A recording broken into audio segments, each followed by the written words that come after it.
रत्नागिरीच्या विजयानंतर मी कोकणातून शिवसेना संपवली असा दावा नारायण राणेंनी केला होता। त्यावरून सामनात राणेंच्या विजयावर बोचरी टीका करण्यात आली आहे। पाहूयात। कोकणातून मी शिवसेना संपवली। 48,000 मतांनी जिंकून आले पैसे वाटून। त्याचे व्हिडिओ क्लिप्स आहेत। त्याचे व्हिडिओ समोर आल्यावरती या माणसांना आपलं तोंड उघडू दे, फार एक्सपोज होतील। आमच्या कोकणातल्या स्वाभिमानी जनतेचा अपमान अशा पद्धतीने कोण करत असेल तर आमच्या कोकणातली जनता निश्चित पद्धतीने काढून दाखवेल।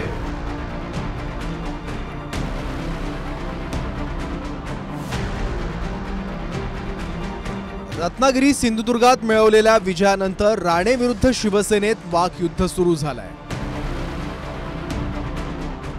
काही लोकांनी अशी गर्जना केली होती की आम्ही महायुतीला तडीपार करू, कोकणाने त्यांना कोकणातनं तडीपार केलं।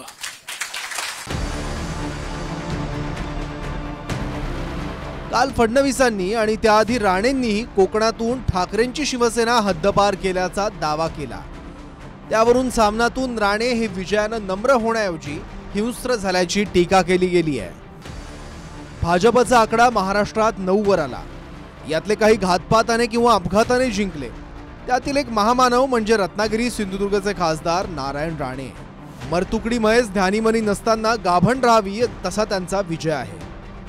आता श्रीमान राणेंचा दावा आहे की लोकसभेत कोकणातली शिवसेना आपण संपवली। नारोबांचे फुटकार भाजपच्या अहंकारी वृत्तीत साजेसे आहेत। काही लोकांना जय विनम्रपणे स्वीकारता येत नाही, त्यातले हे महाशय। राणे आधीच्या मोदी सरकारमध्ये सूक्ष्म लघु मध्यम उद्योग खात्याचे मंत्री होते। नव्या मंत्रिमंडळात त्यांना स्थान मिळालं नाही, त्यामुळे त्यांच्या अतिसूक्ष्म अकलेस झिंझिण्या आल्या आहेत। त्यातूनच शिवसेना संपवली अशी भाषा बोलू लागली। राणेंनी शिवसेनेत मुख्यमंत्री पदापर्यंत सर्व पद भोगून त्यांनी पक्ष सोडला। शिवसेनेमुळे ते आर्थिकदृष्ट्या संपन्न झाले। त्यांच्या घरावर सोन्याची कौलं व डोक्यावर झुपकेदार केसांचा टोप चढला, पण खाल्ल्या घरचे वासे मोजावे तसे त्यांचे वर्तन। शिवसेना संपवण्याची भाषा करणाऱ्यांना अनेकदा कशी माती खावी लागली हे कोकणची जनता जाणते। कोकणातील निवडणुका म्हणजे हऱ्या नाऱ्या टोळीकडून रक्ताची होळी व खुनाखुनीचा शिमगाच असे। रमेश गोवेकर, श्रीधर नाईक, अंकुश परब, सत्यविजय भिसे यांचे खून पचवून बिल्ली आज विजयाचे म्याव करीत असली तर या बिल्लीचा खरा इतिहास स्वतः देवेंद्र फडणवीस यांनीच विधानसभेत जाहीर केला आहे। कोकणातून मी शिवसेना संपवली। 5 जिल्ह्यात शिवसेना गेली कुठेच नाही। म्हणजे आम्ही कोण आडवे आले तर त्यांच्यावर पाय देऊन पुढे जाऊ, त्यांचा पायच बाजूला केलाय मी। ही भाषा बोलू नाही, सगळे आडवे झालेत। कोणी आता ह्या कोकणात तर कोण आम्ही साफ केला, इथे कोणाला आम्ही पाय बोट शिरू देणार नाही। हे महाशय फक्त 48,000 मतांनी जिंकून आले पैसे वाटून। त्याचे व्हिडिओ क्लिप्स आहेत। हे कशा प्रकारे ह्यांचे लोक पैसे वाटत होते घराघरात। आपल्याकडे मुंबईला पेपरची लाईन टाकतात ना, ते दुधाची लाईन टाकतात ना, तसे पैशाची पाकिटं घरामध्ये पेपरच्या लाईन सारखे कसे टाकत होते। याचे व्हिडिओ समोर आल्यावरती या माणसांना आपलं तोंड उघडू दे, फार एक्सपोज होतील। आपल्याला मंत्रिमंडळात स्थान का मिळालं नाही याच्यावर त्यांनी चिंतन करावं। मातोश्रीला आणि संजय राजाराम राऊतला मिरच्या लागल्या, पैसे घेऊन मतदान केलं हे संजय राजाराम राऊत म्हणतोय, माजी खासदार विनायक राऊत म्हणताय। म्हणजे त्यांचा असा अर्थ आहे का की कोकणातला सामान्य मतदार हा पैसा खातो। विक्रम आ तो गए, जाओगे कैसे? बड़े आराम से। देखिए ये देश हेलो, मैं आ रहा हूँ और हाँ, भगा कर ले जाऊंगा। सिक्योरिटी! भैया, भाग गई, पकड़ो उनको। हेलो, बोला था ना, भगा कर ले जाऊंगा। विक्रम! एक हिंट तो देते। हिंट? बड़े आराम से। विधानसभेत नारायण राणेंचा शिवसेनेनं 2 वेळा पराभव केला, तर नितेश राणेंनी 2019च्या विधानसभेत शिवसेनेचा 1 वेळा पराभव केला। 2009 नंतर लोकसभेत आतापर्यंत राणे विरुद्ध शिवसेना यांच्या 4 वेळा सामना झाला। त्यापैकी 2 वेळा राणे तर 2 वेळा शिवसेना विजयी राहिली। 2009ला काँग्रेसकडून लढलेल्या निलेश राणेंनी शिवसेनेच्या सुरेश प्रभूंचा 46,716 मतांनी पराभव केला.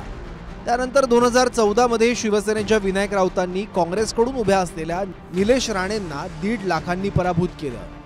2019ला पुन्हा सेनेच्या राऊतांनी महाराष्ट्र स्वाभिमान पक्षाकडून लढलेल्या निलेश राणेंना 1,77,000 हरवलं. 2024ला शिवसेनेच्या राऊतांना भाजपकडून लढलेल्या नारायण राणेंनी 47,000 मतांच्या फरकानं पराभूत करत 2 पराभवांची परतफेड केली.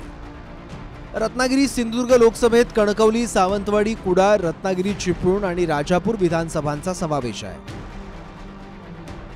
2019ला शिवसेनेचे विनायक राऊत चिपळूण, रत्नागिरी, राजापूर, कुडाळ आणि सावंतवाडीतून आघाडीवर होते, तर निलेश राणेंना फक्त कणकवलीतून लीड मिळालं होतं.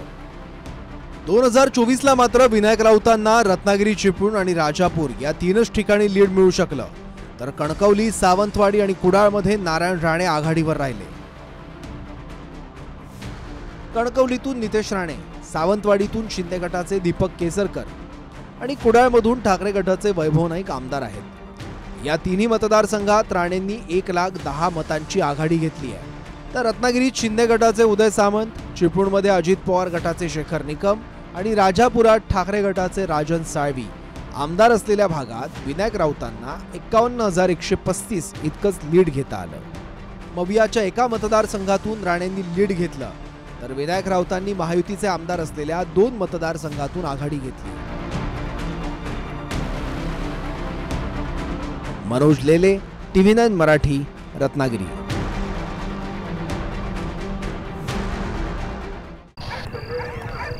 विक्रम, आ तो गए, जाओगे कैसे? बड़े आराम से.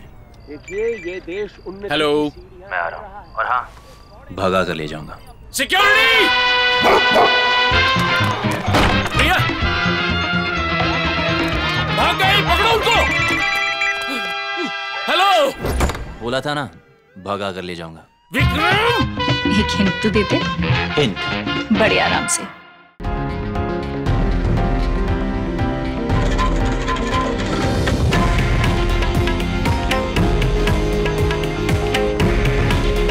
हे आहे देशातील नंबर 1 न्यूज नेटवर्क आणि आपण पाहत आहात TV9 मराठी.